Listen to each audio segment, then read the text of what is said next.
7bet lažybos. 7bet. Dalyvavimas azartiniuose lošimuose gali sukelti priklausomybę. Sveiki, mėly tautiečiai, krepšinio entuziastai, vėl grįžta Jonas Lekšas, sporto žurnalistas ir komentatorius jūsų ekranus. Didysis krepšinis tęsiasi, bet pradėsiu kiek netikėtai ne nuo tokio didžiojo krepšinio, tačiau 7bet NKL pirmenybėse vyksta nuostabus dalykai. Žalgirio dubleriai sugebėjo pusfinalio serijoje nuo 0-2 išlyginti seriją prieš Vilkaviškio komandą.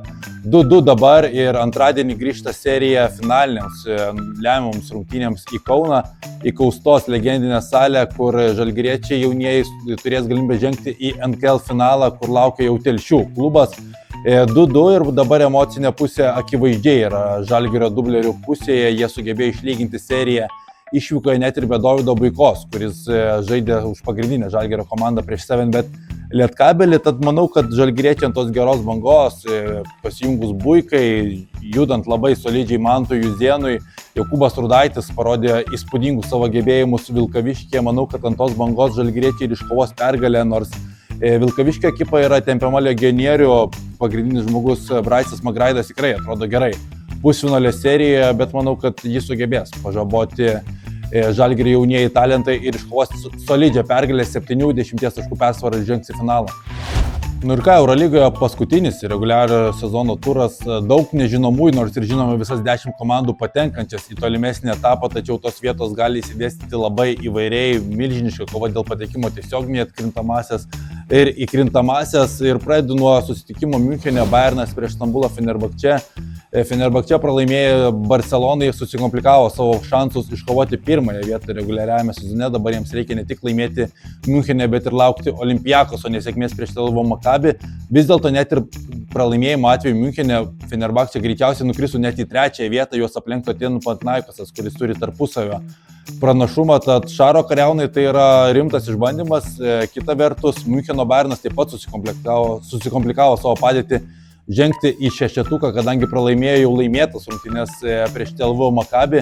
Jie namuose šį sezoną žaidžia labai stipriai, bet net ir pergalės gali neužtekti prieš Fenerbahče, kad patekti tiesiogiai į atkrintamasias. Galvoju, kad čia bus rezultatyvios rungtynės. Devinas Bukeris grįžo į Miuncheno Bayerno rotaciją. Manau, kad tradiciškai prieš Šaro treniruojamas komandas aukštaūgis sužais gerai. Gynėjai bus labiau pažaboti. Karstinas Edvardsas galbūt bus pristabdytas po rekordinio vakaro su Tel Avivo Maccabiu. Bet manau, kad vis dėlto Bayernas pasieks pergalę savo aikštėje ir nustums Fenerbahče į trečiąją vietą.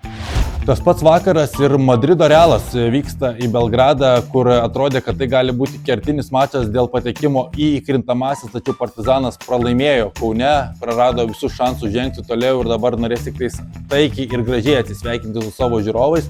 Kaip bebūtų Partizanų ir Realo akistatos pastaraisiais metais po to didžiojo konflikto ir klausimo, kas iškirto mūsų, įgavo visai kitokią prasmę ir manau, kad tai yra daugiau negu rungtynės. Partizanui daugiau negu atsisveikinimo mačas, tuo metu Realas pergalės atveju greičiausiai patektų tiesiog į atkrintamasis, kas būtų nuostabus jiems pasiekimas, prisimint, kaip prasidėjo sezonas. Ir atrodo, kad Realas eina tuo keliu, kadangi per pastarąsias 13 rungtynių per abu frontus iškovojo 12 pergalių, vienintelė nesėkmė patirta OAK arenoje Atėnų Panathinaikosui. Savaitgalį 5 kartą šį sezoną laimėtas El Clasico susitikimas, tad Realas yra labai ant geros bangos, Ispanijoje nepralaimintis nuo gruodžio mėnesio ir nesvarbu, kad jie žaidžia išvykoje, aš juos matau kaip favoritus, manau, kad tas senasis brandalys ištems Realui dar vieną pergalę ir jie žengs tiesiog į atkrintamasis. Ir ką, dabar Kauno Žalgiris užbaiginėja savo sezoną Eurolygoje, vyksta į Stambulą. Pergalė prieš Belgradą tikrai pamalonino žiūrovus, vis dėlto Anadolu Efes žais savo labai svarbias rungtynes, jie iškovojo 7 pergalės paeiliui Eurolygoje, atsidūrė įkrintamosiose, tačiau tuo nepasitenkins, jie nori tiesioginio patekimo atkrintamasias ir jiems reikia pergalės prieš Žalgirį savoje aikštelėje. Be Rodrigo Bubua, kuris patyrė traumą fantastinėme mače Belgrade, taip pat prieš Crvena Zvezda, ten per pratęsimą Efes iškovojo pergalę. Vis dėlto Šeinas Larkinas įgavęs formą, PJ Daužeras irgi labai geras yra papildymas sezono metu. Anadolu Efes dabar atrodo ant bangos, Luka Banki vietoj to, kad buvo kalbos Turkijoje, kad gali netekti darbo, dabar yra tikrai iškelta galva, aukštai žygiuoja toliau. Anadolu Efes šiaip apskritai nėra kažkoks labai įtikinantis žaidimas, nors ir tos pergalės yra pasiekiamos. bet Žalgiris labai banguoja, tad manau, kad kai komandoms labai skiriasi tų rungtynių vertė, Anadolu Efes įrodys savo pranašumą 5-9 taškų persvarą. Nu ir ką, pasibaigim savų kiemų. 7bet Lietkabelis Panevėžyje priema Šiaulius.